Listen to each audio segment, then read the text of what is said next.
what the marriage counseling turned out to be was that, and she loved it because the counselor was always yelling at him, right? And this is often what happens, that you become a voice. It becomes obvious that he's dismissive, and so every session would be about him getting into trouble, really.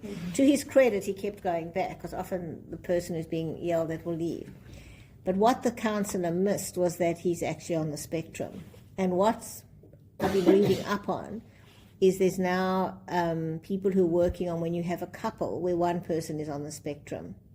So even if they don't have the actual label, where you have somebody who is looking for an emotional connection and the other person doesn't know how to give it. So it would be, even that would be different to yelling at them, but to actually find a way of teaching them how to communicate and having realistic expectations. But there are quite a few people who are in this situation where they live with people who just don't feel for them, don't. So in this particular case, the kind of things he would do is he would just, if there was a business event, like there's a major business event, I think he won an award or something, and she was going to be overseas, he didn't tell his assistant. So they made this whole event, and he didn't realize his wife wouldn't be there. But he doesn't think about her as being essential for these kind of things, so she'll be devastated by that. Or she's very nervous, I don't know, some noise outside their house or something, and all the anti-Semitism, and she wanted to have security up, but he just sleeps through it and just dismisses her fears. So these are just two examples where she just doesn't feel seen or heard or recognized. It's very, very difficult. In their case, because he's so open, they can talk about him working on it, and hopefully it can help her depersonalize. He's doing the best he can with the tools that he has. He's not doing it because he doesn't care. But he's actually an exception. He's one of the few people I've seen who don't. Often these partners don't. They just get very angry and they just never understand what their partner's asking them. So ultimately, you can't really teach a person on the spectrum to have an emotional connection. It's very difficult. Because he's in a high-powered job, what's interesting about him, he has something called social empathy. So and I have somebody in my practice who works, I'll call her now a specialist in autism. So she teaches me all of this. So she said to me that what happens is at work, he knows what's socially expected of him. He manages a whole lot of people, and they think he's great. But when he comes home, he's been masking all day. He's got nothing left for her, like nothing. But because he's got the social empathy, and because he's a high achiever, there are some things he could learn to do, like in a management kind of style. He will never be a deep empathic person, but a lot could be improved. So there's that. I'm very optimistic because there's a lot of work around neuroplasticity. So one of the things, we're doing a lot of neurofeedback, and what that does, I'm not saying it cures anything, but we have found that it actually increases the flexibility of the brain. And so once there's less rigidity, there's a bit of room to change. So often what happens, one of my worst couples ever, and he's also a very highly successful male, no matter what his wife did, he was convinced it was this. And I'll give you an example. He had this thing, this is the funny part of it, that he would say that she doesn't care about him. And then she'd come the next week and give 10 examples. I did this, I did that. And he'd go, yes, but. And then he'd bring all the evidence that she doesn't care. And he was rigidly stuck in this belief, like nothing would budge it. And with the neurofeedback, what we found is that over time, after a few sessions, there seems to be more flexibility to notice something differently or to be aware that there might be a different option. So it doesn't cure it or anything, but it does help with the flexibility. The reason I'm optimistic over time, maybe I shouldn't be, I've got no science to back it up at all. It's just a hard thing. But, there are a few people now with Down syndrome who've got degrees. There was a girl in Adelaide. And when I first trained, if you had Down syndrome, what were they called then? Retarded. We have moderately retarded and mildly retarded. That's how we used to do it. you would never think they were put into, institutions. And today people are with Down syndrome are being educated. Again, very small numbers, but it's very interesting that they are. And this girl in Adelaide definitely got a degree, and a few others. So I think people are working with them differently. I don't know, but I'm hoping for everybody. I've got no basis for it. No, not at all. When you start early with a child. A lot of it is practice. I don't know if it comes from here, but a lot of it is practice, and a lot of the therapies they're doing.